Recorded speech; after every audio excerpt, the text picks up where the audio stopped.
41. Yeah, no 40. All right, Make it happen. we're live. Oh, well, how about that? Some news came across the wire as we're going live.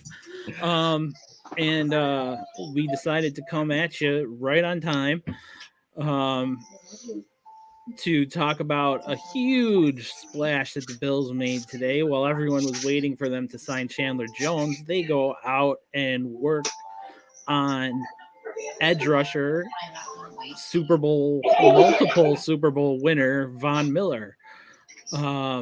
Edge rusher was a huge need for the Bills. Noah, CJ, what are your thoughts on this acquisition? We haven't talked money yet, but it's a 6-year, $120 million deal, which is huge in any sport. Um, you know, so what are the thoughts here about Von Miller and where this was gonna take the Bills and the jump here? Because everyone was getting a little nervous about the Bills in day two of free agency not doing anything. Yeah. I mean, my thoughts are it's a big contract. 6 years, $120 million. It'll be interesting to see what those details are. I'm assuming. I mean, we have to be assuming that Bean wouldn't just be like, yeah, let's keep you till we're 39, with no way to get out of the contract. And if that was a sticking point for Miller, I don't even think that Bean would have done it anyway. I trust him to make that the better choice. But I mean, I like it. I mean, this is the big move we wanted. This was the big swing. You missed out on Chandler Jones. Okay, go get the next guy, and the next guy is Von Miller. You're putting all your chips. You're going all in now. I I like mean, Von Miller more than Chandler Jones. I'll say that straight out for me. And Bills just tweeted it, so it's official. well, there we go. Um, yeah, it was on their official website. So, oh no, it wasn't. My bad. Um, so to me, if you signed, I was gonna call him Phillips. If you signed Chandler Jones, you still needed to build. Um, Yeah, and I think with Miller, because I don't think Jones brings the kind of presence into the room that Miller's going to bring. Miller is going to bring automatic and immediate respect into the locker room, and that's going to be a huge gain, I think, for them, a huge change, I think, if you think about what's going to happen. Um, CJ, your thoughts about like Addison, Hughes, Epinesa, Yeah. the defensive line, anything that's going to happen here. Yeah. I mean, obviously, I think Hughes, like we talked about earlier, I think he's gone. Um, I don't know if I'm, I don't know if I back you up on the Chandler or Von Miller over Chandler Jones. I do think the presence for Miller is definitely bigger, and like you said, he can come in and be a leader like right away. Um, yeah, I mean the contract, it's a little bit high for me, but at the same time, it's exciting because we just don't usually get big free agent deals like this. I mean, obviously Diggs, but I meant more on the defensive side. So, yeah, I mean, in recent memory, nothing this big. So that's just really exciting. They're gonna have to move some guys around, I think, with the other free agent we got Settle. It's a big guy, so I think that yeah, they're gonna have to reshape the line a little bit, figure out who fits where. Obviously, Miller's got his spot. I want to say plays on the right side or Yeah. right side of the defense, right? So, yeah, that Yeah. was always my favorite playing DN. That was easy for me. I love being on the right side as opposed to the left side. But yeah, I just think that they're going to have to do some shuffling, figure out who fits where. Obviously, some pieces are already there and they're going to keep their spot. But yeah, it's going to be very interesting. Yeah. Um, definitely. I think obviously, Von won't one of the things that I was talking about earlier this week with Noah was about the Bills' state-of-the-art practice facilities and how it woos veterans. And one of the things was that the Bills and the Rams were competing all day for Miller's interest, and that they were talking to each other. And McVay from the Rams was going and, what did we say, tugging at the heartstrings of Miller to say, hey, why don't you come back? And let's do it all over again, I guess, is the. I mean, it had to be a lower number, right? I would assume so. Or less guaranteed, or you would think. I mean, the Bills clearly were ready to pay him more than they were willing to pay Jones. I mean, Jones got like $16 million a year over 3 years. So 16 or 17, something like that. And so, I mean, per season. And so, like, Miller just got more. Yeah, that's wild. I mean, so if they really had been working on Miller all day, and that's why we didn't hear them making other moves, and people were freaking out and all that stuff, it's may have been that they were really working him all day and seeing what they could do. CJ, I know you love the tight ends. You want to break the tight end news? Yeah, so we got another big free agent signing is O.J. Howard coming in from Tampa Bay. Played there since he was a rookie. I want to say got to be going into his 5th year now. Yep. Because I'm assuming they didn't pick up his option, so that was what made him a free agent. I think he's very untapped potential at this point. I think he still has a lot of the raw skills that you look for in the position. How tall is Knox? 6'4", I think. 6'5". Yeah. Okay, 6'5". Yeah, that makes sense. So you're almost getting a very similar bodied style player. Get open in the middle, find the zone, find a place to get open, work against the linebackers there. And I think running them in 2 sets is just going to make the offense even more dynamic, adding that to Allen's rushing, which obviously we hope is toned down a little bit this year compared to last. But I think that will help gear the offense in a different direction than we've seen in the past couple of years. Not so much reliance on the wide receiver core, but moving more towards 2 tight end sets and then having your other 2 guys on the outside, basically, I think is what we'll do a lot of, or at least have a few packages. So that's exciting. Yeah, he's just a big guy. He's fast. And he's got better blocking than Evan Ingram. So at this point, I'm happy about that, and he can stay in on run plays and stuff like that. Let him think we're passing it, and so yeah, it just brings a whole nother angle to the offense that was already pretty dynamic. I mean, you've seen a lot more of focus on the tight end this year than we have in years past. So I think that they realized that they opened something there. That they didn't have before. And so it made it easier on Josh. And you can see when he was targeting Knox, it seemed most times it was complete. Most times he had been open. So you add another guy very similar, can get open quick, can give Josh a level of comfort in the pocket that he knows those guys will be there. I love it. Yeah. So he'll have 2 athletic tight ends there for him, assuming that both of them stay healthy. Both of them, sort of have had their injury nicks here and there. Howard had 6 touchdowns last year. He did have a fairly good quarterback throwing to him, but speaking of that, Gronk said he's probably going to go back to Tampa. Yeah, that makes sense. I mean, the Bills weren't signing him now. Yeah, right. No. Yeah. So, I like the Howard signing as well. I did just look it up. Knox is 6'4", Howard is 6'6". Okay, so he's a little taller. Yeah, but to me, Knox is still a bigger body guy. Yeah. Knox is 254. It said. Okay. So, that's pretty thick. 6'4", 254 is solid. Yeah. Yeah.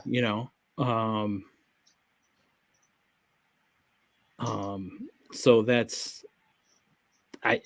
it'll be great. I think this probably means the end for Beasley. People have been waiting around and talking about why haven't they cut Beasley yet? Why haven't they done this and that? I think they're really gonna and have been trying to work a 2 tight end offense, like you were saying. And I think that with that idea, you don't need Beasley as much, especially with signing McKenzie on the cheap. And then you still have Diggs and Davis. Noah, what are you thinking here about Howard? And you can talk about Miller again, and then we can get into some other guys. Well, I have more breaking news for the Bills. Yes, McKissick may change his mind again. Oh, nice! Now that they signed Von Miller, yeah, this is from Tom Rock at Newsday. He covers the Giants. Interesting. Very interesting. So here's the McKissick story. J.D. McKissick was running back, came and played for Washington Commanders, and in 2020 as a running back he had 80 receptions. In 2021 he got hurt, and then the Bills signed him during the free agency, what they call the tampering period, which is the time before free agency actually starts, and agents and teams talk to each other and try to make deals. So the Bills made a deal with McKissick having the understanding that Washington was not interested in bringing him back. Well, Washington came out and said, no, don't know where you got that idea, but we would match the Bills' offer. So McKissick now said, okay, I don't want to move or something. I don't know exactly what his deal was, but McKissick said that he said, okay, I'll stay in Washington for the same amount of money. To me, that means you have bad agents if they didn't follow up with the Redskins or the Commanders. Yeah, and I think it even proves that more with him now hearing that he's going to be trying to come back. You know what I mean? Like, where's this communication? Like, where's this miscommunication coming from? Or, you know what I mean? Like, I don't know. Yeah, no, I agree. I think, I don't know if it's he can't make up his mind, if his agents are trying to get maybe more money, if it who knows, but he's probably not getting more money at this point. I mean, the Bills sort of have an excuse on why they can't pay. They can say Josh Miller's our cash cow and Von Miller's or Josh Allen's our big splash on offense, and Von Miller's our big splash on defense. And what do you think this means down the road for guys like Tremaine Edmonds, whose contract is up after this season? This kind of has a lot of implications that are just starting to run through my head. So you're thinking about like being able to pay these guys? Yeah. Or what? Yeah. I mean that. Yeah, I don't think they're going to be able to pay Edmonds. With that kind of contract that they're giving out to Miller, it's going to be tough to do that. I'm hearing contract news from Andrew Brandt. He's saying 2 years, $32 million, and then we'll see after that. He is not getting this full 6 years, $120 million. So for 32, really 2-year deal. So he basically got the same amount that Chandler Jones got. Yeah. Or within the same realm. Right.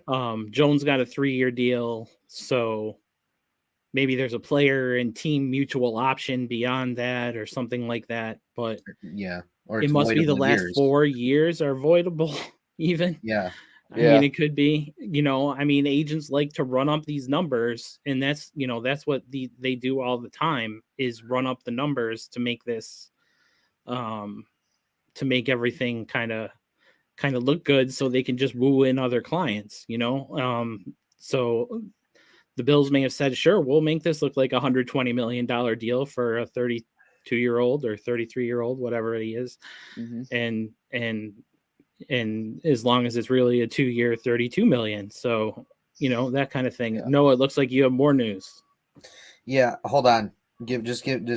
I wonder if highest paid DN had anything to do with it. Like, what is his pay compared to other DNs in the league? Got to be the highest, if not the highest, right? To other defensive ends. I'm trying to think about who those would be. Miles Garrett, is his contract up yet? Garrett's 25 mil. Crosby just got his.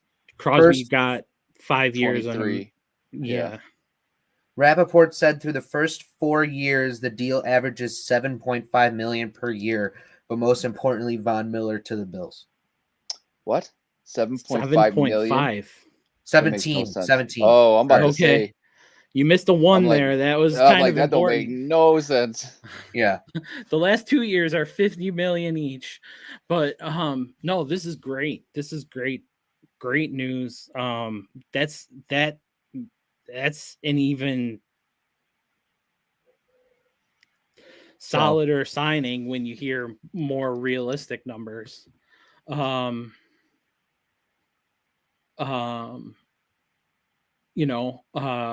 So I think Von Miller's the same age as Khalil Mack. And everyone complained when the Bills didn't trade for Khalil Mack, right? And Mack has a similar amount of money as well. So I mean, these guys are all right within one group, within one set of how do you, one set of type of player who all have the similar skill sets, right? So Mack, Miller, I don't know if you think about this, but Mack, Miller, and Jones, I don't know where you guys land on who's a better run stopper versus edge rusher versus, locker room presence versus all of that kind of stuff, and where they kind of all stand. But I think when you probably tried to balance all three out, you would find that they probably using some number, from my experience from watching the guys and playing the end, I would say that Mac is your more your strength guy. He doesn't need to really do that many moves to get through somebody, whereas Miller is very good with his hands and very good with the moves. Jones, I would say, is more similar to Miller than he is to Mac. But yeah, that's just one thought from the three. Yeah, so you're saying Miller is more of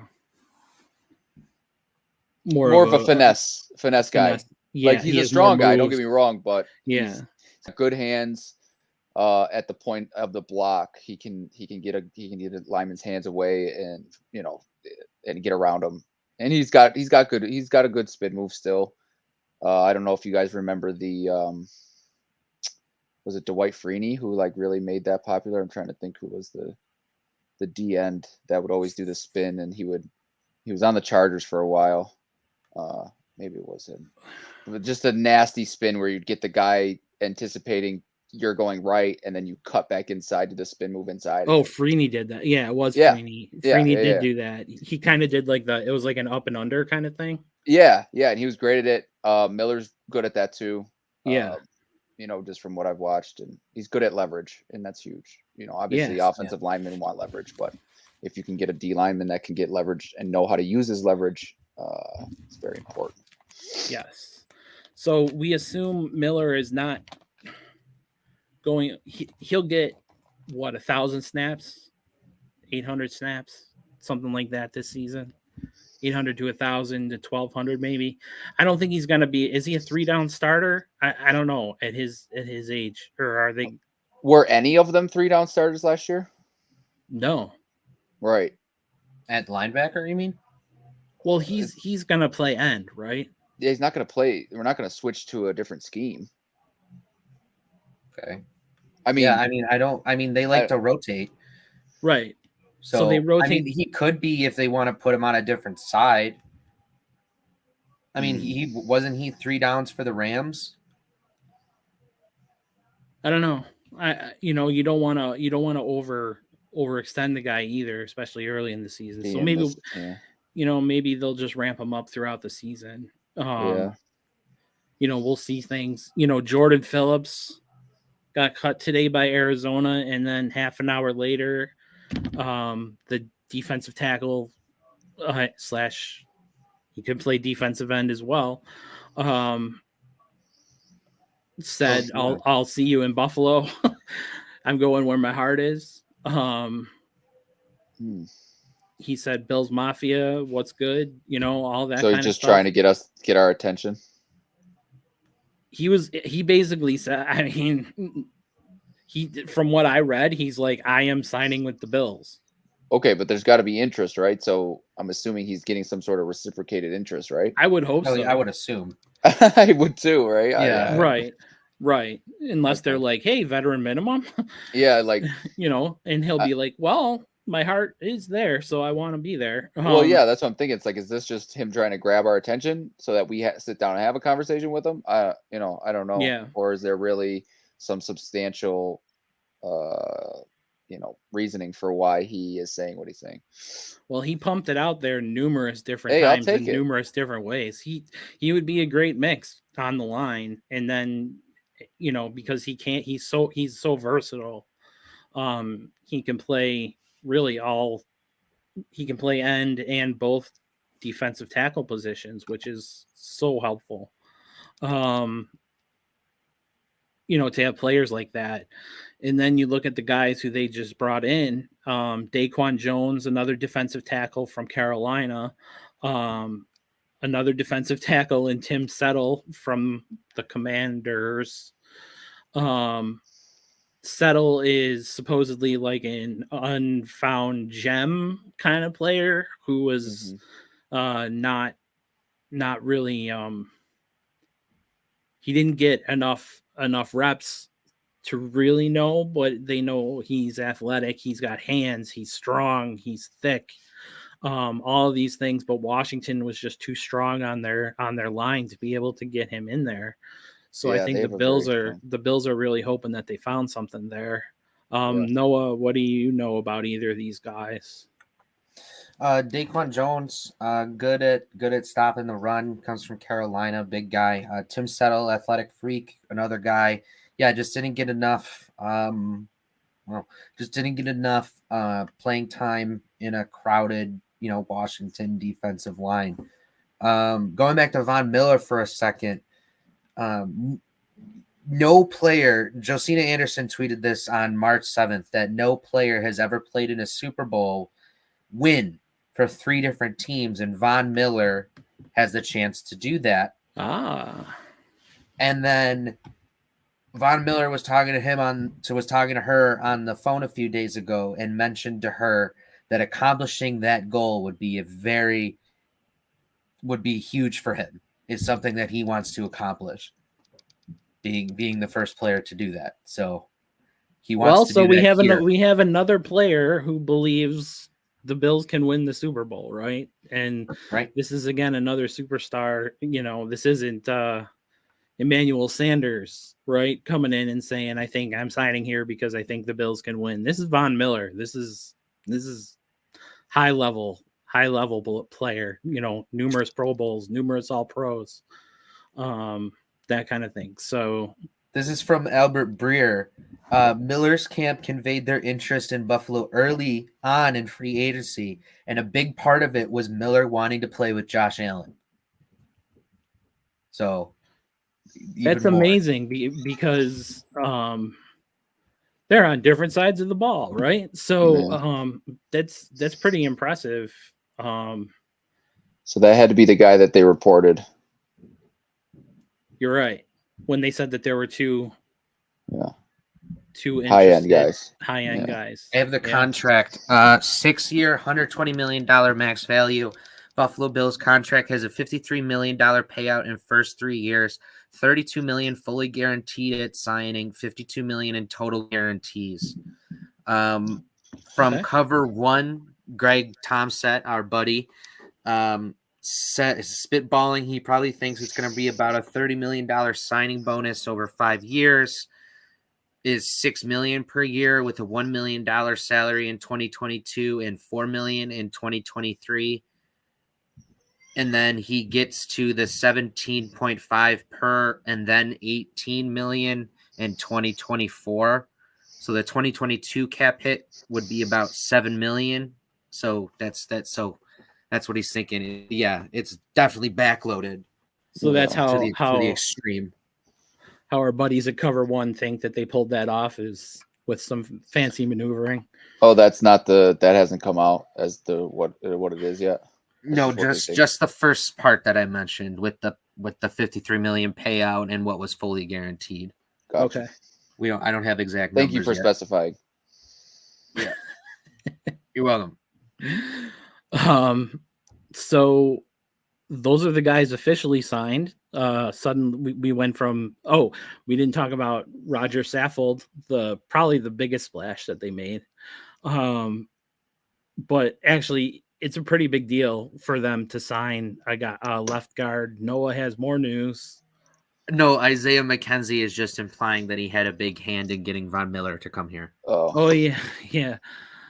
And then a Bills source face of the franchise, right?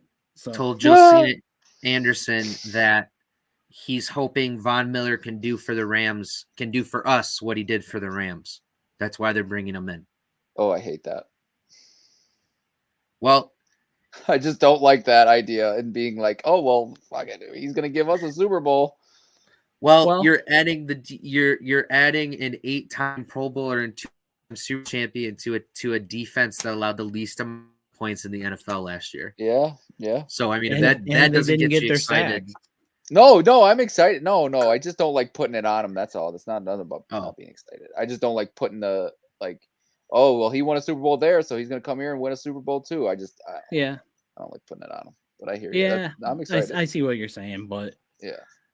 It's hyperbole and talk and all that kind of stuff. Yeah. I don't know. Time of just year, being right? a Bills fan has made me feel like jinxes are a real thing, but I'm almost convinced at this point. So I don't know that there's a Von Miller jinx though. I heard about the Ryan Fitzpatrick jinx for the first time today. Did you guys know there's a Ryan Fitzpatrick jinx? What's that? Do you know the Tyrod Taylor jinx? Or no, is it not? Well, maybe it's as similar as Fitzpatrick. No, do you know there's a Ryan Fitzpatrick jinx? What does the people that play behind him usually start or something? Like become like what? That he becomes the starter over the guy there. Yeah, got it. Because the guy because they get hurt. Right, it's the opposite of Tyrod. So Tyrod gets hurt, and then the other guys come in, and then they're the starters for the next. Right. Okay. So yeah, they're the opposite. So they should have signed with the Giants together. And Hell yeah! One of them would have worked out. Today's the 2-year anniversary of the Diggs trade. And yesterday was the 10-year anniversary of the Mario Williams signing. Man, we gave him the key to the city. Wonder if Vaughn gets the key to the city. Probably Von Miller. That's what. Why not? Yo, a press conference at City Hall. Woo! I remember. Yeah, no, that was for Owens. Oh, okay. I was just thinking we'd do that for Miller, but yeah. Yeah, that was for T.O. Okay. I remember that. The whole parade down. Oh, Drew Bledsoe was the parade down the 33 into. They had a parade down the 33, and then it ended up, they hopped onto the 90 and took it to the stadium and they went on the Skyway. All this stuff, and all the fans were there, and everybody was cheering him on, and he came out of like the top of the limo and was waving. It was ridiculous, but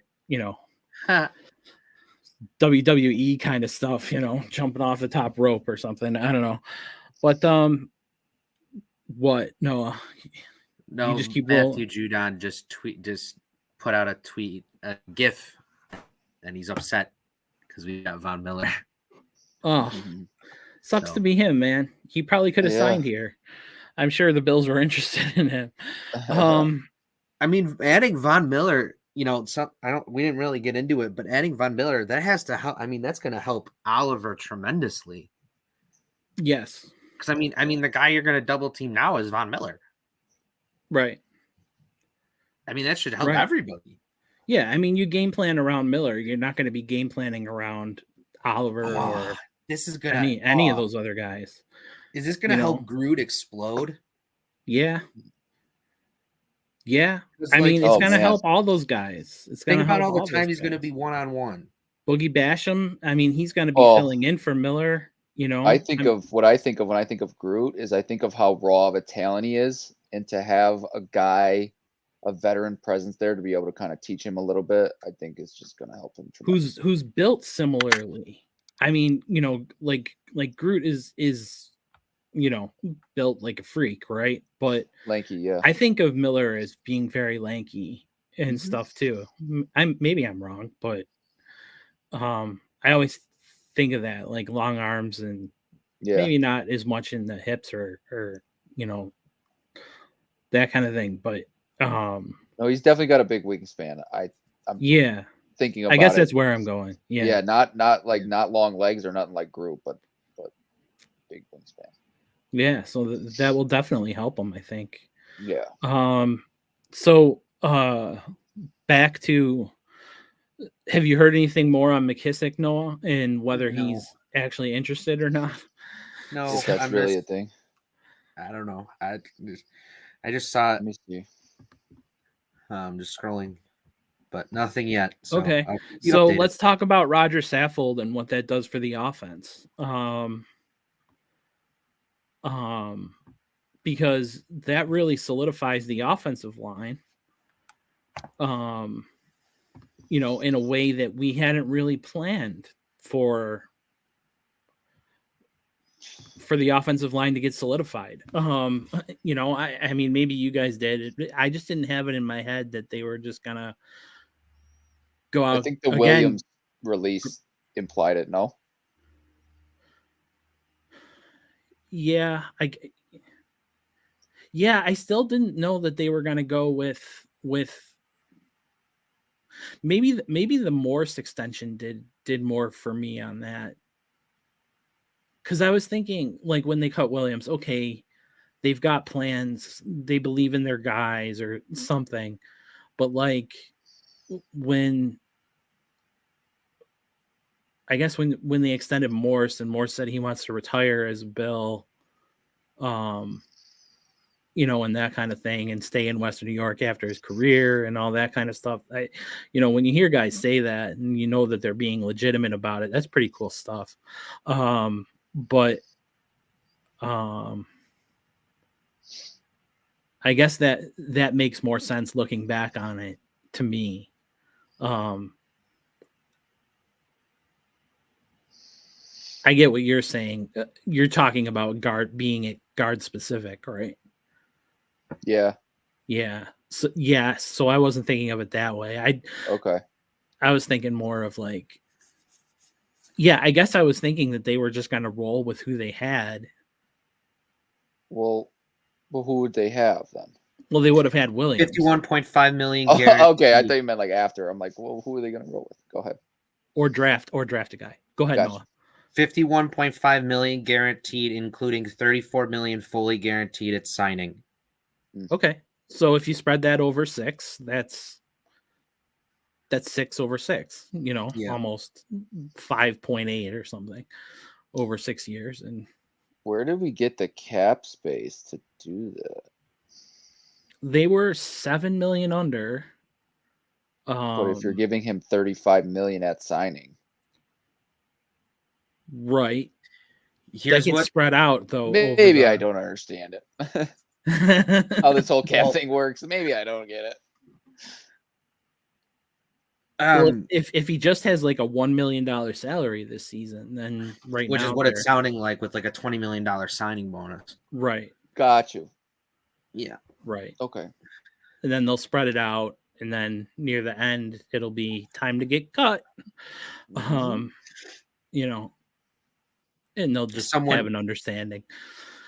Someone who follows Howard said that Bruce, knows about that kind of stuff, said that Bruce Arian was done with OJ Howard, but he's still one of the most talented tight ends in the league, and he could be uniquely dangerous down the seam in this offense. Ran a 4.51 at 6'6", 251, so safeties can't bite the run and catch up if it's play action.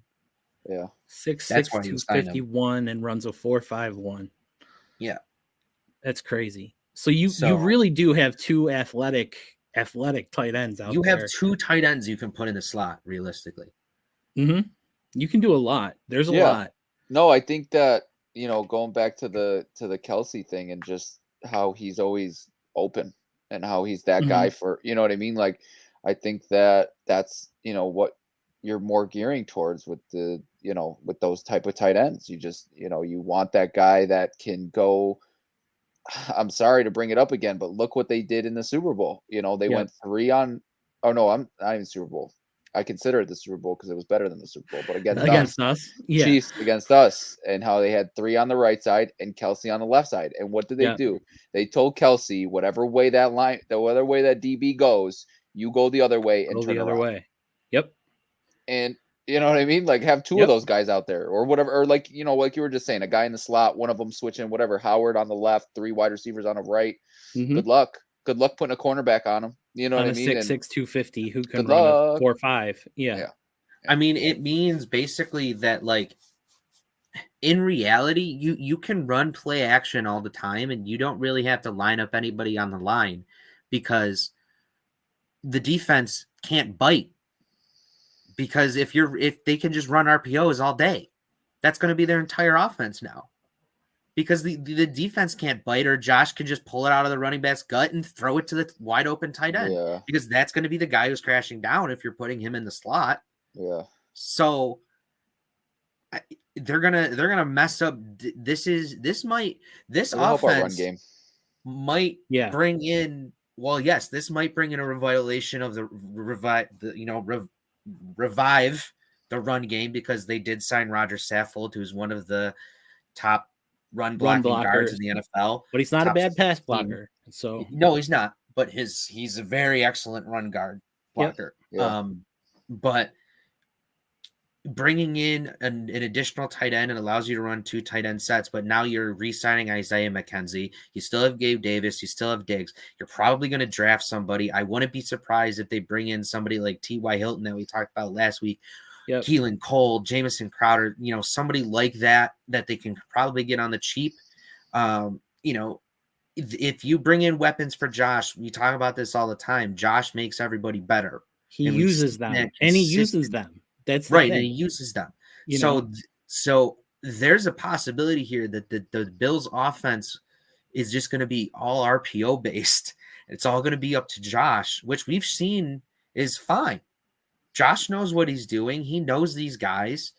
I mean, I'm sure we'll get the video soon of him down in Florida with all of them and OJ Howard working out together. So I'm not worried about chemistry or anything like that when it comes to Josh, because he hasn't given me a reason to yet to really worry about something like that. So yeah, I think you might see this might be a game-changing offense. This might be a history-making offense. I mean, what offense strictly relies on the quarterback's brain and the quarterback's perception of how to read the defense? The K gun. Well, I think a lot of it has to do with the K gun did. That wasn't RPOs. This is going to just be RPOs. Well, that's where I'm getting at, right? So I have a feeling that we're going to do a lot of what beat us. So if we played teams and they beat us, we're going to try to implement similar styles. And I think that this style kind of implements the Tennessee type vibe, right? Where they run a lot. Now they might run a lot, but they do a lot of play action off that run. And I think with those 2 tight ends in, you run the play action, like you said, they can't bite. And if, and let them stay there. And if they stay, then you run the ball all day, and I think that's very similar to what Tennessee does now, heavy sets, and then play action off those heavy sets, 1 wide receiver, 2, you know what I mean? Like 2 tight ends with like 1 wide, you know what I mean? And, so I mean, that's kind of where my brain goes when I hear that style of an offense. You know what I mean? So, but I that's effective. Like at this point in the NFL, like there's nobody stopping stopping Tennessee when they're on running the ball well and they're getting those play actions going. It's just impossible. You put a better quarterback in that situation, I think it's an unstoppable offense until someone can correct it. Yeah. I think you're right. I do think they still need to add another running back. If McKissick isn't here, I would like to see 2 running backs in the backfield at points, and Moss isn't it, right? Yeah. Breed not there. Then again, if the McKissick news is true and he does change his mind and flips back to us, or they add another pass catcher like McKissick, I mean, there are other pass catching backs out there. There is an X factor who has been sitting on this roster for years, who could come out, and he's been sitting on the practice squad. Oh, Christian Wade? Yeah. Oh God, no. It could happen. You never know. I mean, McKissick is just the top pass catching back in free agency. There are other guys out there, like Miles Sanders. Well, yeah, or they can trade for Miles Sanders, who does know how to catch. But the plan seems to be to add a Miles pass Sanders catching is running back. destined to die on Philadelphia Eagles. I'm telling you, he's never gonna go anywhere. No, he's not. Bean's gonna save him. But Okay. no, I mean, with the McKissick signing, you're signing another pass catching running back. So I mean, going back to what I'm saying, now you're adding another guy who can either let's block, say run, McKissick or catch the ball, or some type of receiving running back, right? I mean, if they On the don't cheap. sign I one, mean, I wouldn't be surprised if they don't Jerick put Isaiah McKinnon. McKenzie back there. What? I said if they don't sign one, I wouldn't be surprised if they go, okay, we're just going to put McKenzie back there instead. I mean, think about that speed out of the McKenzie, backfield. Gilliam, or Knox.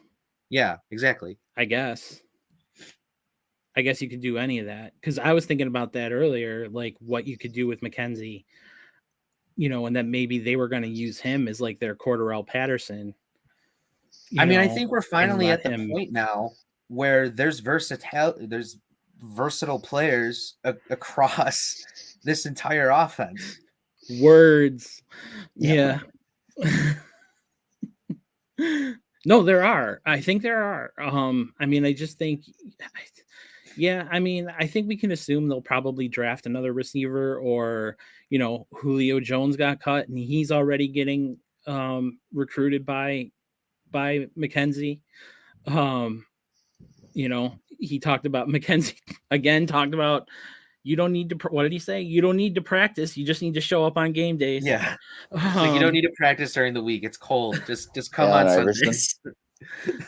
So, again, with these state-of-the-art facilities, I'm telling you, like, the Bills just, this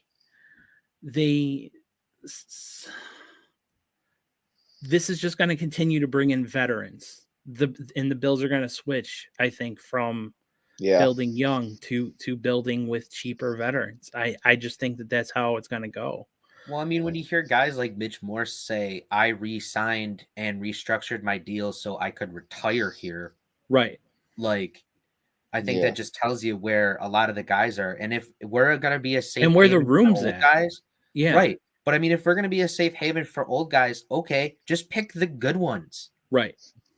Like, because there are always pick the leaders, pick the ones who make good decisions, and then don't pick the stars who are only good for 1 year and then now you're in a terrible contract. Right. And I think we've all learned to trust Bean, to be able to do that and to be able to, clearly, Bean is. He's pretty good at his job, I think. Yeah. I mean, to have us excited, all three of us excited, and not really, questioning much. Von Miller, the guy just won a Super Bowl. Like, I know, I'm just saying, how could you not, sack leader, saying, current NFL sack leader, in his career. Like, the Bills have never had a double-digit sack leader since 2016, and it was Lorenzo Alexander. Yeah. Yeah, they've only had 11 guys get double-digit sacks. I think that's going to change in the next couple of years. I mean, 11 different players, but it's happened more times. Like Bruce Smith did it 12 times, that kind of thing. So, but I'm saying, and I think our sack trouble is going to change. Yeah. I mean, I would like a linebacker who might be able to blitz a little bit more. Yeah. You And know, you still need depth there as well. I mean, Yeah, with no Klein. Yeah, with no Klein. I mean, right now Matakevich is here for now. Who else is there? Dodson. Yeah, but we don't. Yeah. Who else? I mean, you got to bring in competition there. I mean, I know they love him and they just re-signed him, but and Dotson, I'd be real interested to see what Milano and like how many games Milano and Edmonds have actually played together versus like how many they've not played together, if that makes any sense. Right. You know what I mean? Like, just because I'd wonder, like, because then you're talking, okay, if you're saying that they're not on the field together, I might go as high as 40% of the time. Am I crazy? You think so? Well, With Milano injuries? was out for that long stretch, right? 2 seasons ago. What, 6 games or 7 games or something? So that could be. I mean, okay, I guess we'll go 30%. But even still, do you want Matakevich in there 30% of the time? No. Like, I don't. You know what I mean? Like, I don't want Dodson in there either. Right. I don't want that's where I'm saying. I would like to see a linebacker of, I guess, a versatile linebacker who could move better than AJ Klein. I just swear last year it was either Milano or Edmonds every other week on the injury report. But maybe I'm wrong. Yeah. So we got a viewer question from Brenda Morse. Mitch is unrelated. She's her mom. So my mom, Noah's grandma. CJ's best friend. The signing of Von Miller probably puts the Bills back on Thursday night season opener watch against the Rams. Obviously. Oh. Right. Against the Rams. Right. Yeah. They have to play the NFC West next year, so. And the Rams get to open the season, so. Super Bowl winners. Fun. That could be cool. So I guess we can't have our fantasy draft that night.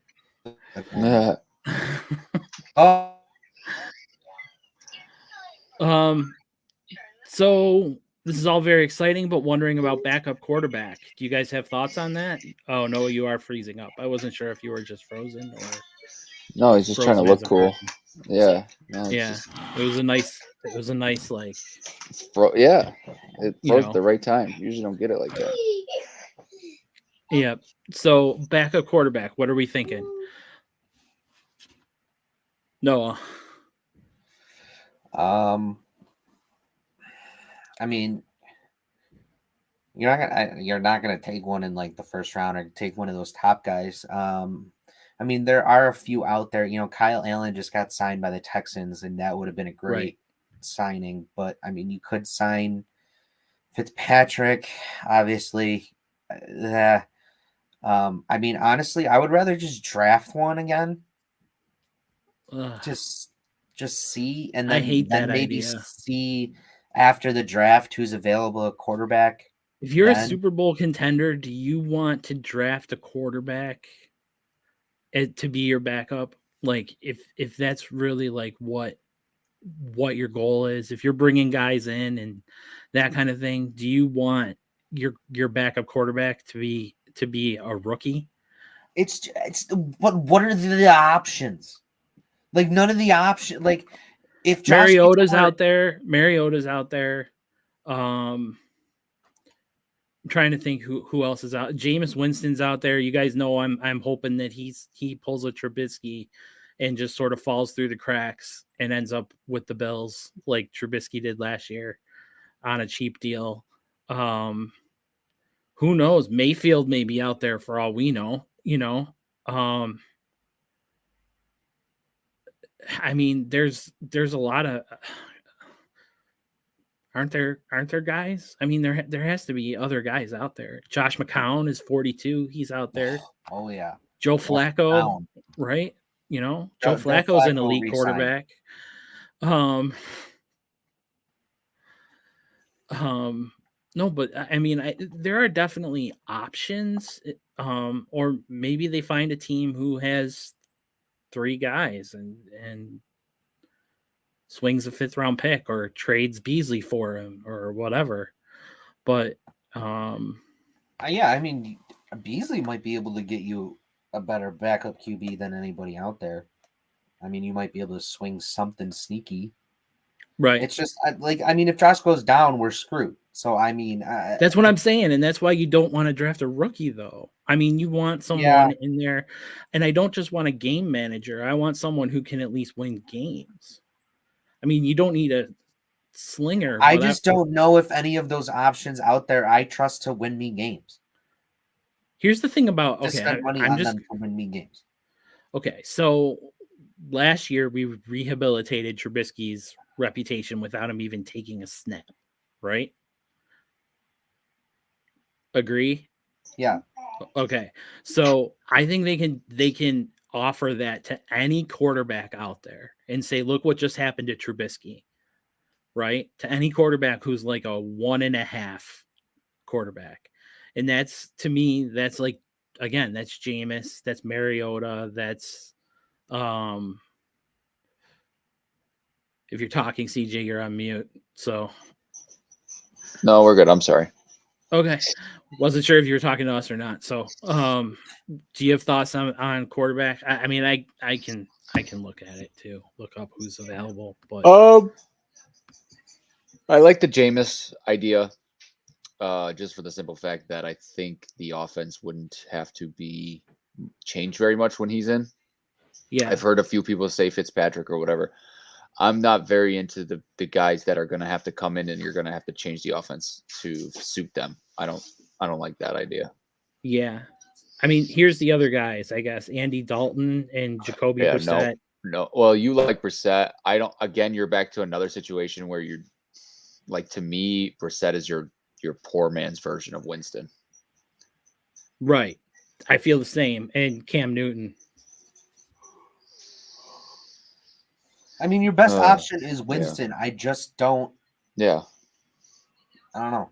I mean, you're not getting anybody in the draft, right? So that's my thought. You're not drafting someone to back up Allen. You know. Right. You're not going to take like Pickett. You're not going to get like Willis. Like, no. I don't know. That would just be dumb. Right. It would be. But and then so going down in a bad quarterback draft, saying we're going to take one in the 4th round. Well, I'm just saying take a flyer and then maybe you sign one of these guys. I just don't see Winston doing what Trubisky did. Unless it's truly an 11th hour thing. But I think Winston is probably better than Trubisky as a quarterback. Yeah, and if he slips through, like I said, like Trubisky did, because I feel like Trubisky slipped through, you know, and sort of slipped through what everyone was doing and trying to get players, and you know, they were all trying, and then it was like musical chairs, and suddenly Trubisky was kind of last man standing, and they were like, hey, you know, let's do this. And like, I think to CJ's point, like, you wouldn't have to change your offense for Winston. And I don't know that there's another guy out there. I just don't think the exact same scenario is going to happen 2 years in a row. That's the only thing. I just think Bean is a magician. So, I mean, I think he can make something happen. That's my hope. That's my hope. He's made stuff happen already. So, yeah, I think that it has to be in their minds, and I think I'm okay with that, knowing that, right? Like, right. I think they have to be thinking about it, and I think I'm good with them as long as that is the case. I'm okay because they'll. I mean, they talked about backup quarterback at the end of the year press conference. They said they only have one quarterback on the roster, right? Exactly why that's the problem, right? Yeah. So I guess it's really, to your point, CJ, it's not worth talking about, in the sense that we know they'll take care of it in one way or another, whether it is Fitz without a shirt banging his chest, or, you know, however they take care of it. I guess we'll have to trust them, but I wouldn't trust them if they drafted someone. I'll just say that. Anyway, so man, so this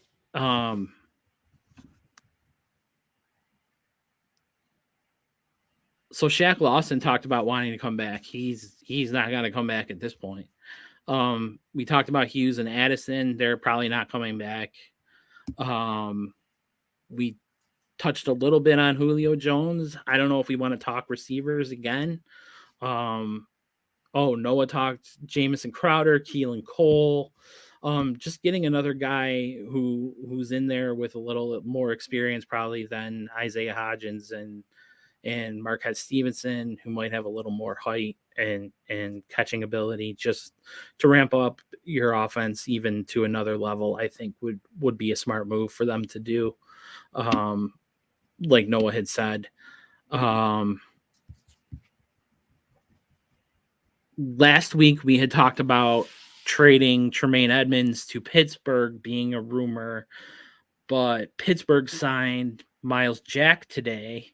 So they added another linebacker to their stable of linebackers, and the odds of the Bills trading Edmonds to Pittsburgh are nil, I think, at this point. Harrison Phillips, one of the favorite Bills of across the land, across Mafia world, signed a huge contract with the Minnesota Vikings. Sad to see him go.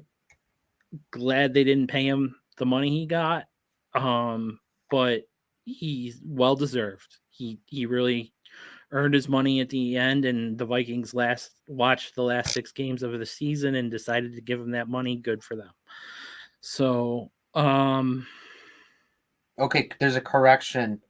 Von's deal is $51 million guaranteed, but it's $45 million fully guaranteed at signing. Okay, that makes more sense. I mean, I was saying 60 million, so 45 isn't bad. That's up from, I believe, 32, I think you had said. 34. Yep. 34. So 45, that's fine. Whatever. Over 6 years, it's 5.5 or something, 5.2. That's not a bad cap hit. Right. I'll take that. I mean, I think whatever the numbers end up being, and they'll probably, unless the number goes up to 70 million guaranteed and whatever, if it goes up another 15 million or something.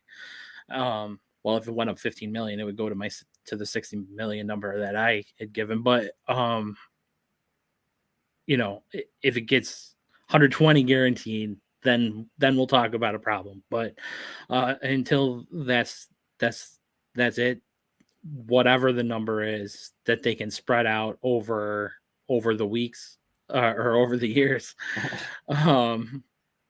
then good for them. I mean, and good for us as Bills fans, right? So one piece that another piece Graham asked was what do all these signings mean for the draft and what will be the priority? I think we kind of alluded to a couple things around here about that. And we'll definitely be digging into the draft as we get closer to it. We're going to hit on some March Madness stuff pretty soon. But once we get closer to the draft, I mean, there's still a lot of time. It's not like free agency is 3 days long and then it's over. So a lot of things can still happen before draft day. But as it stands right now, in my view, it has to be cornerback, linebacker, depth on the linebackers and depth on the O-line, and a wide receiver. Yeah. I mean, and a running back. I mean, you have there's a lot. Yeah. There's a lot out there. It's just a matter in which you want to take them, and that kind of thing. But I think the top one for me right now is CB2. who's going to play next to Trey. You just lost Yeah. Levi Wallace to Pittsburgh, so Oh, I wanted to talk about Levi Wallace and what you guys think about this, and if you think that they got rid of Levi Wallace because of that one play against Kansas City.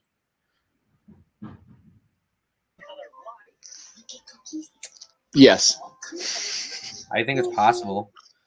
I think there's also a possibility because maybe the money forced. was so low they could have matched it easily. Yeah. Right? I mean, they easily could have matched how much he got. He got $4 million a year. Something like that around It was there. It was 2 years, $8 million or something. So,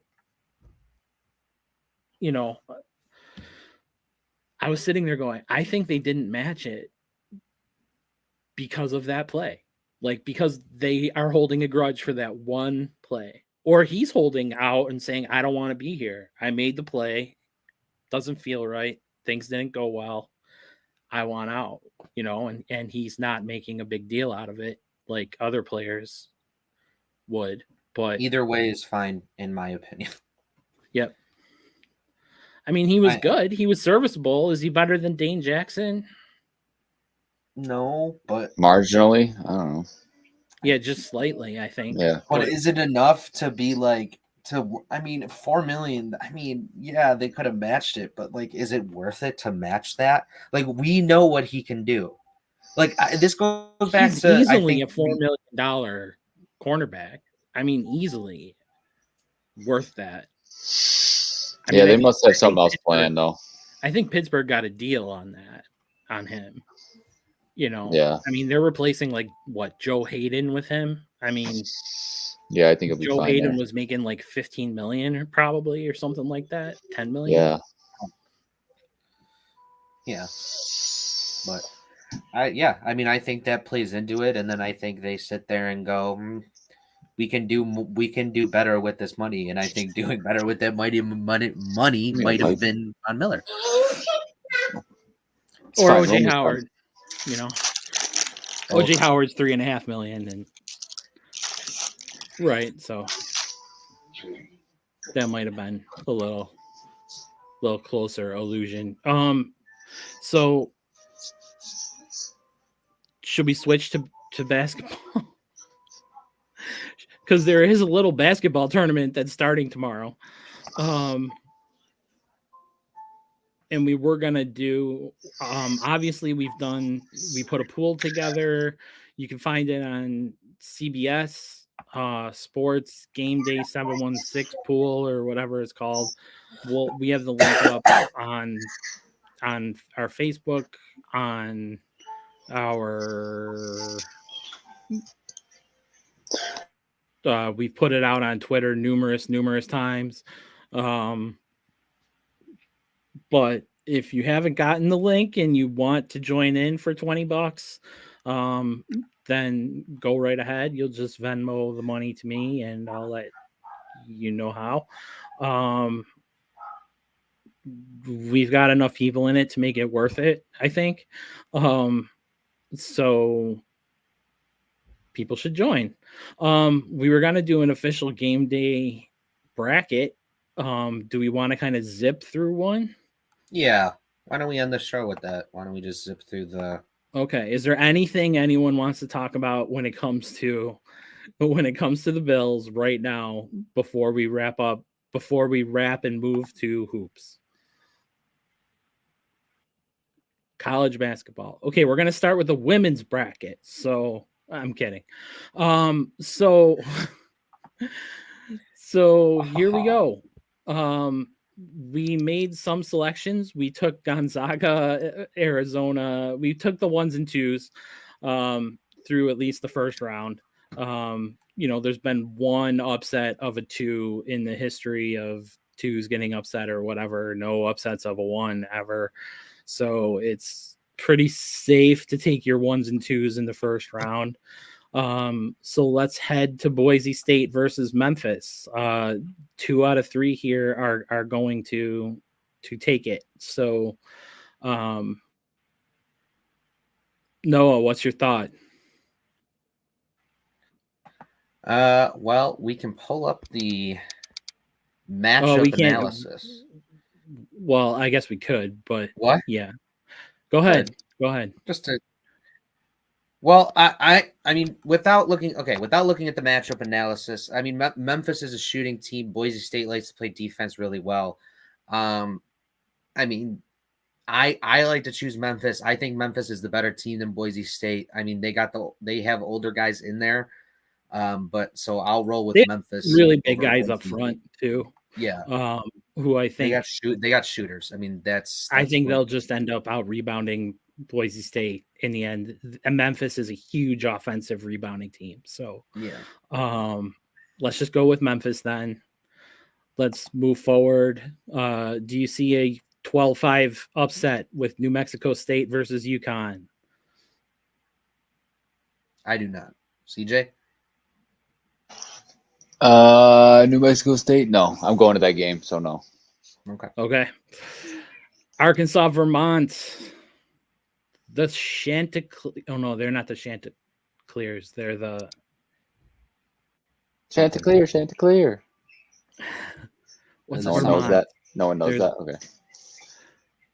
Is that a Disney thing? It was like a very old movie. I don't know if it's Disney or not, but it was a cartoon. Yeah. Okay. Sorry. Sorry.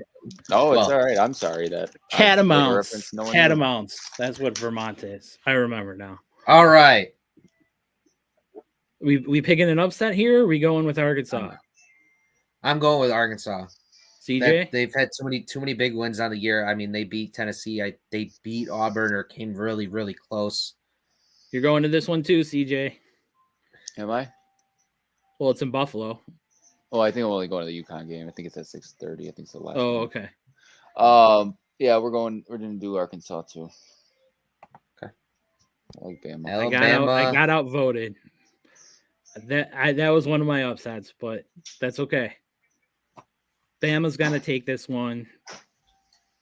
We kind of have to pick Alabama for the Buffalo roots, right? True. All right. There's not going to be an upset here either with Yeah. Texas Tech. They're too good defensively. They're one of the best defensive teams. I see an upset coming. I smell an upset on the way. CJ, what do you think of this matchup?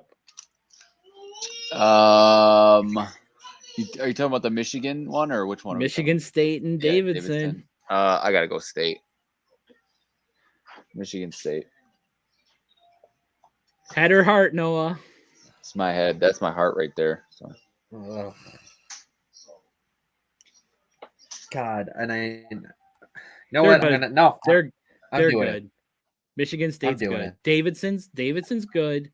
Davidson is good, but this isn't, the Davidson. They just got to hit their. They just got to go. They gotta roll with the punches. I mean, Davidson likes to hit their threes. They like to be that big shooting team. If Michigan State always gets hot. They always get hot. Michigan State always gets hot at the end of the year, and they go. They're just a young team. They just have to hit their shots. They have to play defense well. They have to just do the things right that wins basketball games, and they'll win basketball games. True. So Baylor over North Carolina Marquette. This is a very interesting matchup. Yes. This is a tough one, honestly. It's a very tough one. Why don't you bring up the thing on this so we can look at the stats? Matchup analysis. Okay, so 65% of the users are going with UNC. That's gonna just be based on name recognition alone. UNC's net rank is 11 higher than Marquette, but that's just, again, Big East versus ACC. Top 25, UNC is worse than Marquette, and Marquette has played more top 25 games. Strength of schedule, Marquette is much stronger at strength of schedule. Points are basically even. Opponent points are basically even. Is there more?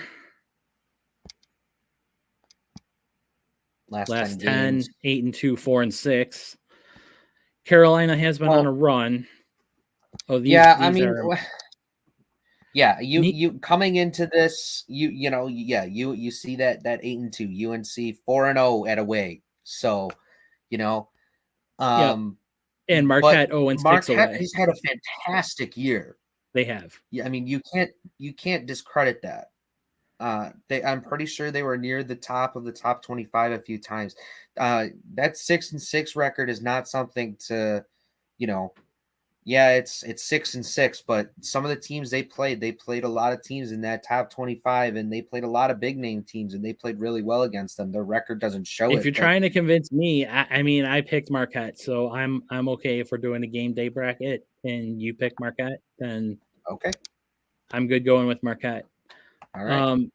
Another 12-5. Do we see an upset with Indiana? And I do. You see it?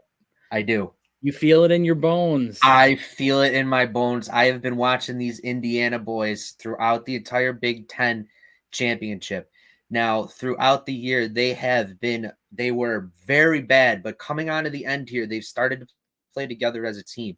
They picked up wins against Iowa, against they knocked Illinois off, and I believe the first game they played was against Michigan as well. So they knocked off 3 big teams to then lose in the semifinal. Mhm. So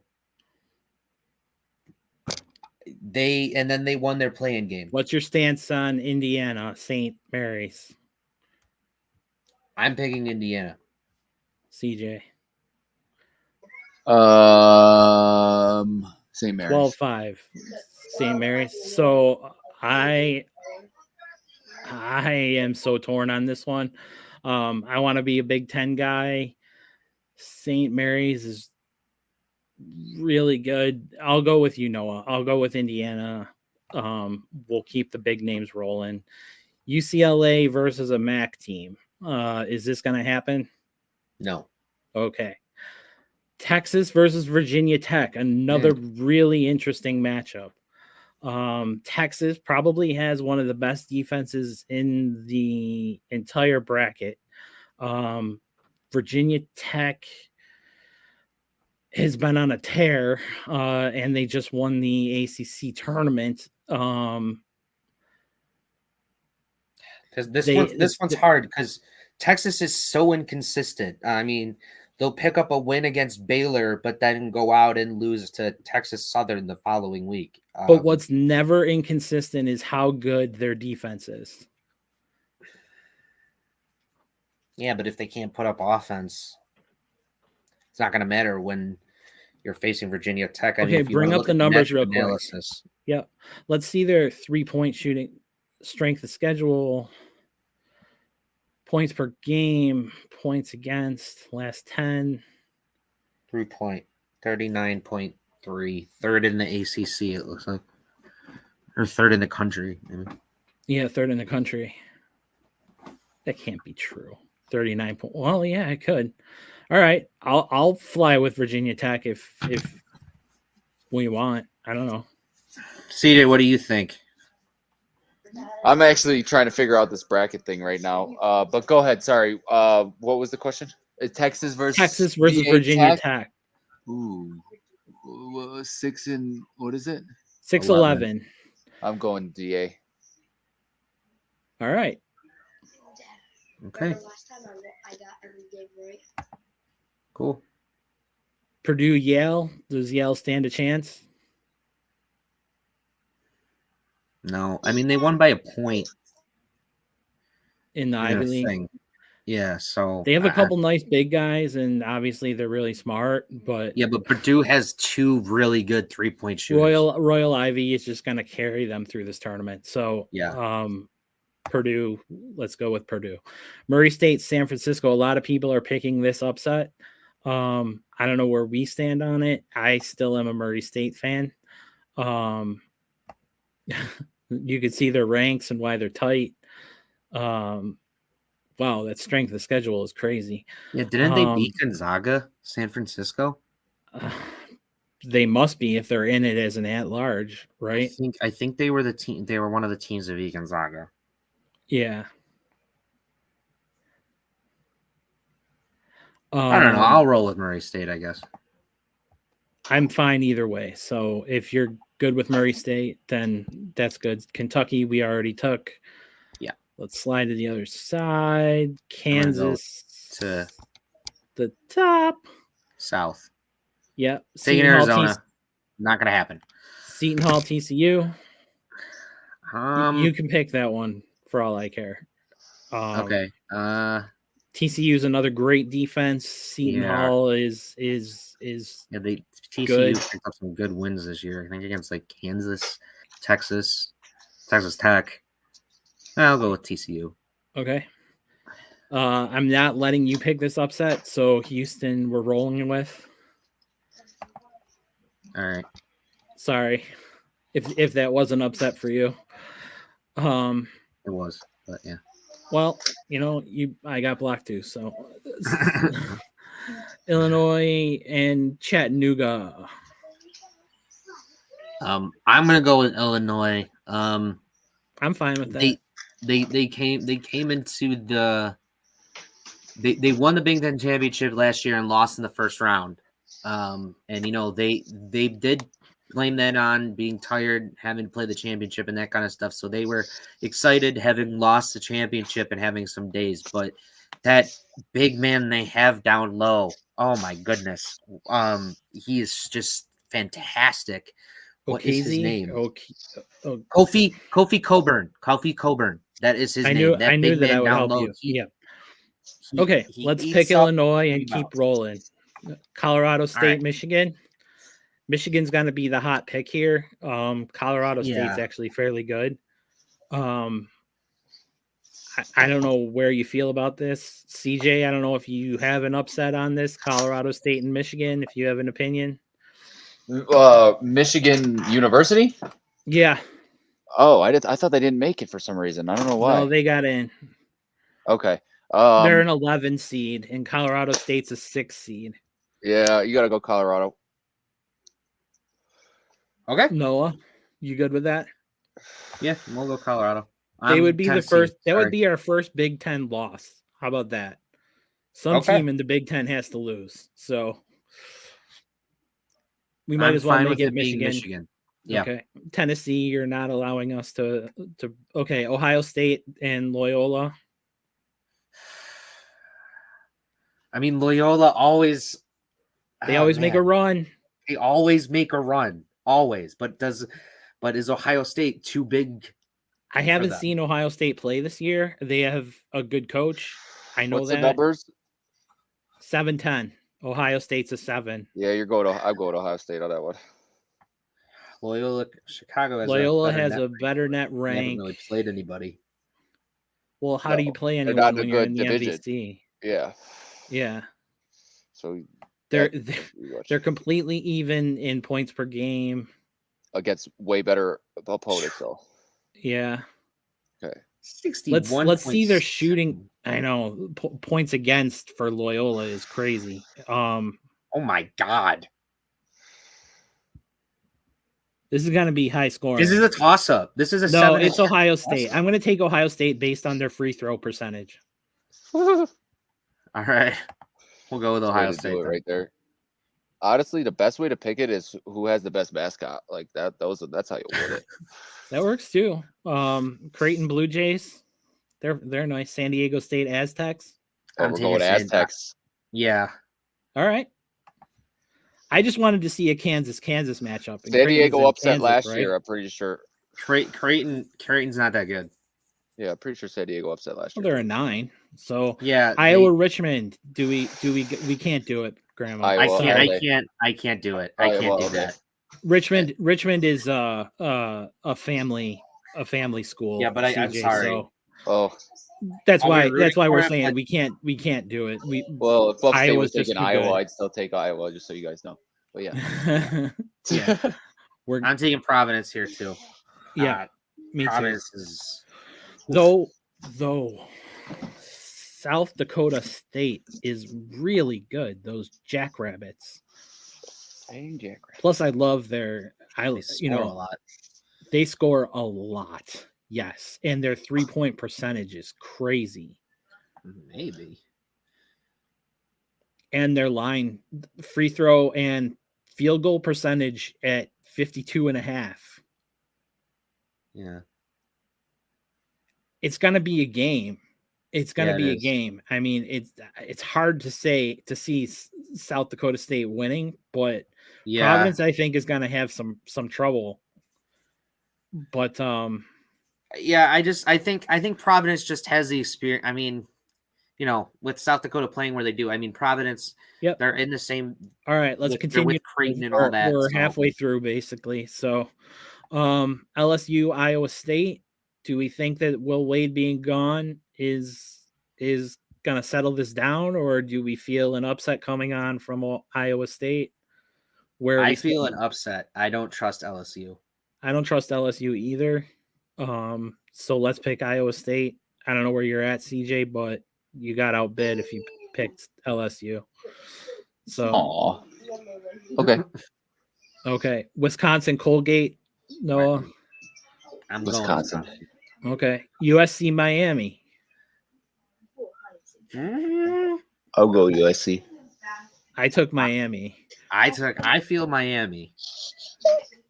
So, all right. Okay. Back to the top. Let's stick on this side since it's fresh in our minds. All right. Arizona. I know you're not going to let us do this. So, Houston, Illinois. Where do we want to roll with this one? What is the numbers? Houston's a 5, Illinois is a 4. I'm going Houston. Houston is the 3rd net rank in the country. Yeah. They were great last year.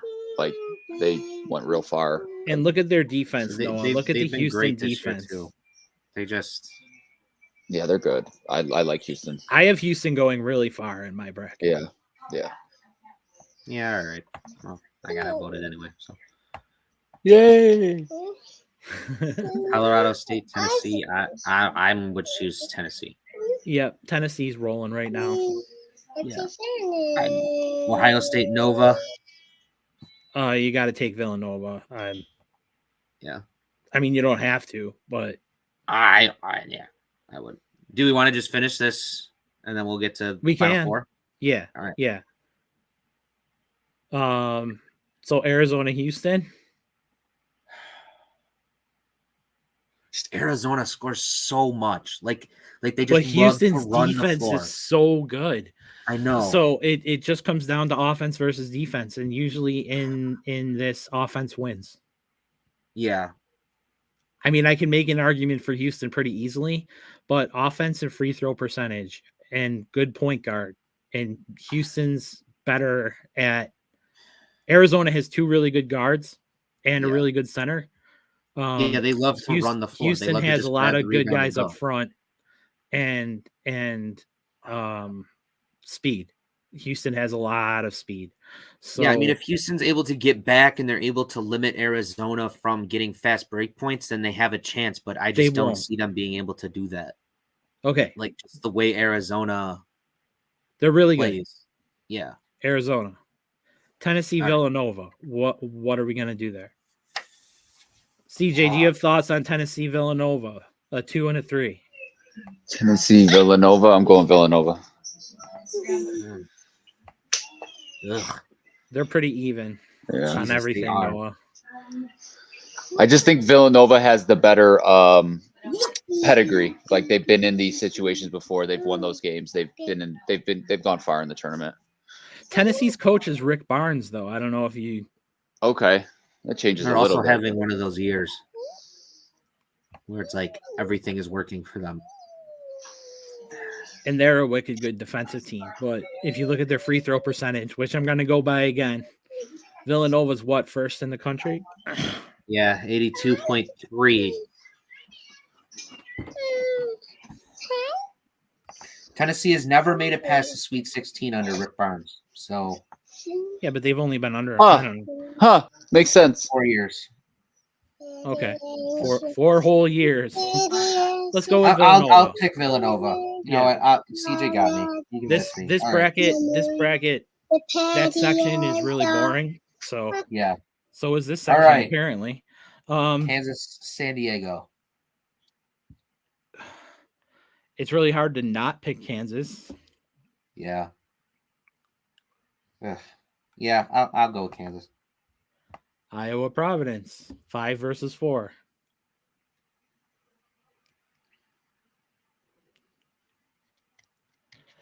So, what are your thoughts here, Noah? I know you really like Iowa. I really like Providence too. I do too. Man. So we said, CJ, do you have thoughts on Iowa versus Providence here? Iowa. Okay. Yeah. We're going with Iowa. All right. Iowa State and Wisconsin. It's a 3 versus an 11. Wisconsin. Yep. So it's going to be a really boring tournament this year. It's just that like the teams that are good. Except I'm gonna make this argument that Auburn is a paper tiger and they're not legit this year, and they don't have the guys, and Miami has the guys. They have 3 great guards and they can fly. You have to be able to either be able to fly with Auburn because they're another team that likes to fly. They like to be able to create chaos, get the ball in transition, and go. Yep. So if you're able to either match that and go point for point, punch for punch, or you're able to limit that defensively, then you win the game. I mean, will you buy into my upset? I will buy into the upset because this is the same team that lost to Georgia. Okay. To Georgia. That's what I'm saying. So take the upset. They lost to Georgia by just them. Let's keep going. Better. All right. Other side to top. Here we go. Gonzaga, Memphis. I'm not doing anything other than Gonzaga here. So yeah. Our bracket's so boring. Oh my gosh. UConn, Arkansas. I'm taking UConn. Ooh. Let me see. I trust UConn. Let me see the numbers here. Who is UConn's coach? A guy. Oh, that guy? Yeah. Yeah, I'll tell you. Hold on. Oh, sometimes I say it. Never mind. All right. 17th net ranked for UConn. 20 for Arkansas. 3 and 4. Yeah. SEC versus Big East. I mean, those are 2 power conferences. She's putting up the L. I think we're getting so. She's putting up the L. I think whoever you wanted is going to lose now. All right. Then we're going with Arkansas. Sorry, kiddo. All right. Alabama, Texas Tech. Who do you like, Darce? Alabama? Or are you doing the L for everyone? Texas Tech? Red Raiders. Oh, hand went down. For Texas Tech. Yep. Okay.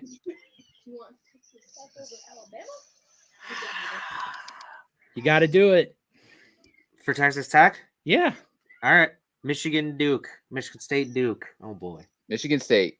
No question. Don't even think about it. All right. I'll do that. Okay.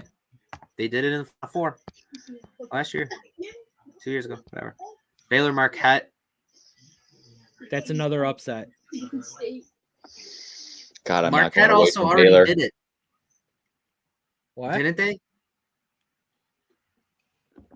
What'd you say? Didn't Marquette beat Baylor earlier in the year? I don't know. It would tell you on because it shows big wins.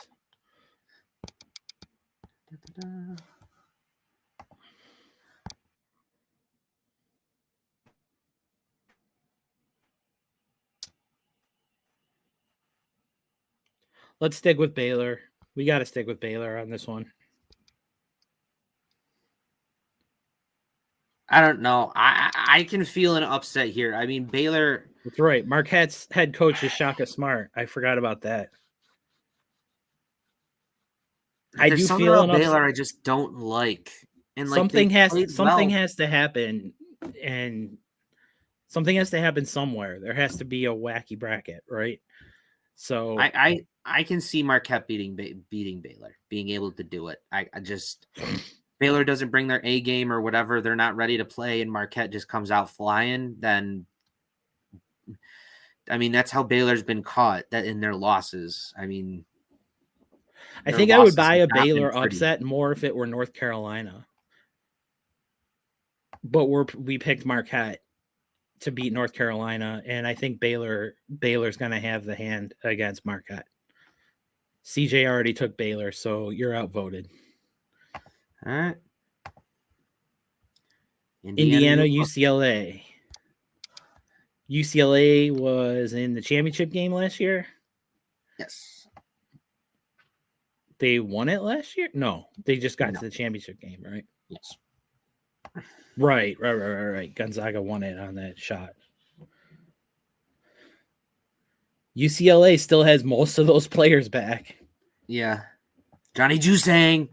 I don't know, man. I mean, every single time I've been like, no way Indiana wins this, they somehow find a way to win the game. But then again, there's a difference between playing in the Big Ten and playing in the actual tourney. I don't know. I mean, it's guard play versus down low play. Do you see an upset here with Indiana as a 12 and UCLA as a 4? No. Not really, but that's me. I'm going UCLA there too. Okay. There you go, Noah. We're going Purdue. Oh, I like Purdue. Purdue and Kentucky. Yeah. Our bracket is so boring, guys. Okay. Well, go Murray. Go Murray then. All right. I can see that happening. I can too. Yeah. So then okay. Go ahead. Okay. What do we got? Elite 8, Gonzaga, Arkansas. That won't be close. No. Yeah. Tech, Michigan State. Sorry. Texas Tech's going to take that.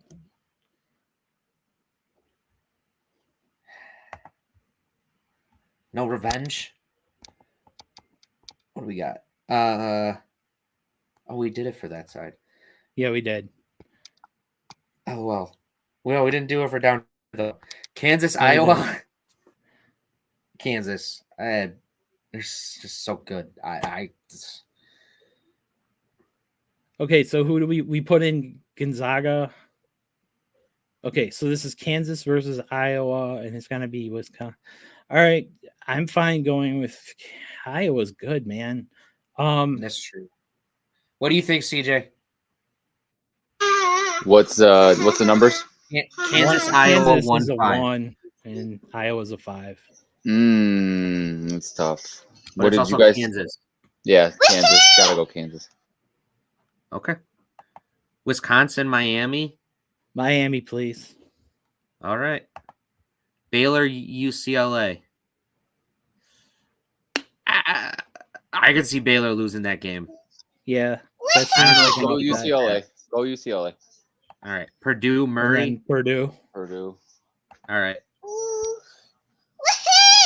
Well, actually, if we go Murray and Kentucky, you almost got to go Murray there too. Or you can just say, hey, they're limited to Sweet 16. Yeah. Okay. Whatever we want to do. If you want to go Murray State, I'm fine with that. It's Purdue. I don't know. What do we want to do? Somebody make a decision. Purdue? Yeah.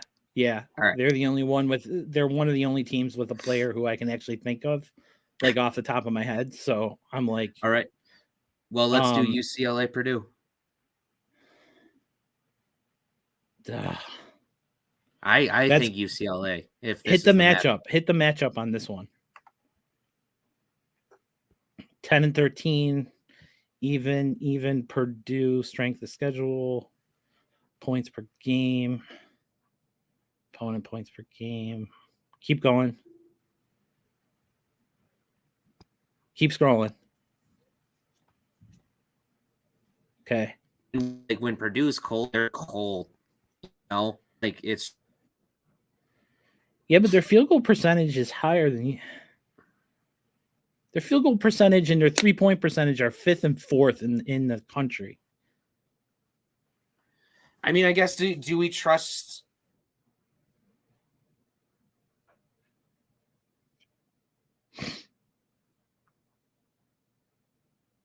Do we trust? In God we trust. What are we trusting? Did you freeze too?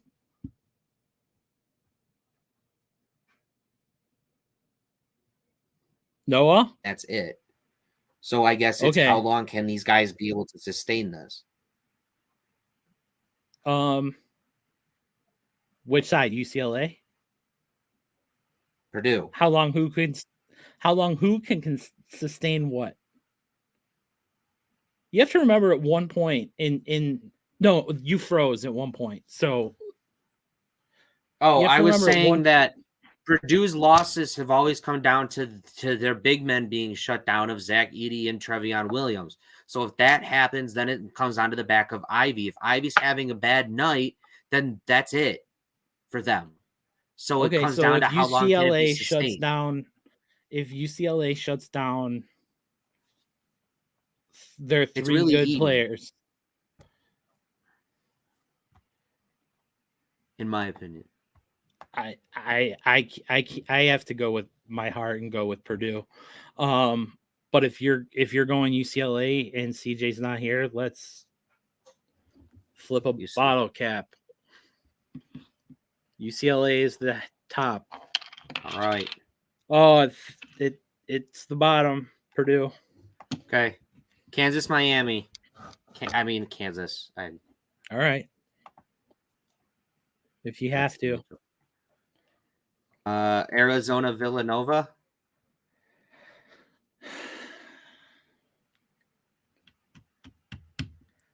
I mean, I like what CJ said. I mean, they've been in the big games. They know how to win these games. They know how to make it through. Arizona March. has a pedigree too. I mean, it's just older. I mean, they're just getting their feet back under them. Arizona is just so deep.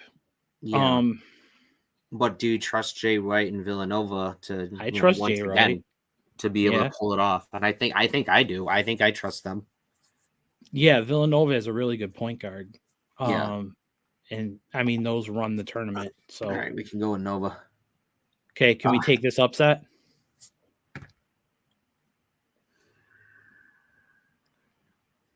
Yeah, why not?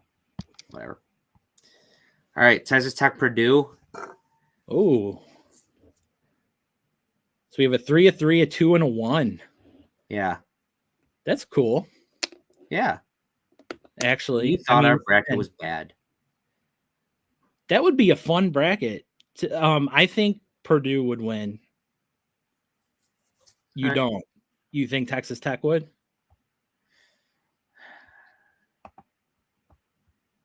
Just look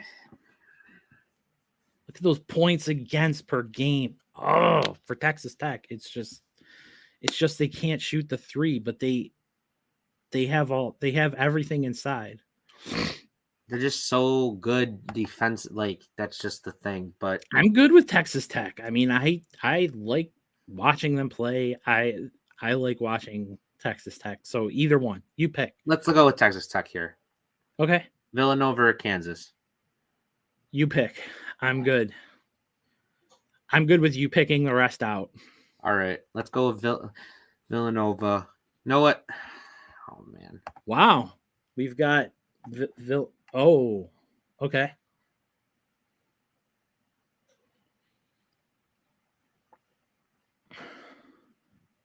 Oh, man. I am. Let's go with Kansas. You got it. No, you can't. You got to take Villanova. I'm sorry. All with right. that free throw percentage, it's insane. Yeah. I think Texas Tech can go all the way. I mean, that defense. I think they can. I just don't think that they would top Villanova. I don't think that they would. All right, let's go. I honestly did not think we would get here. Me neither. With Villanova as the winner, but that's kind of fun. Yeah, that is. All right. Don't we have to pick like a? They didn't know. Not here, I guess. You know, Villanova Wildcats. Our Game Day 716 2022 NCAA March Madness winners. Who would have thought? I did not see that coming. I did not see that coming either. All right. Well, let's get out of here. Let's get out of here. So, Noah, take us home. All right. As always, if you made it to the end, we appreciate you for watching. As always, like, comment, and subscribe. Interact with us at Twitter, Gameday716. And as always, stay safe, stay happy, stay healthy, and we will see you next time. Stay sunny, Buffalo.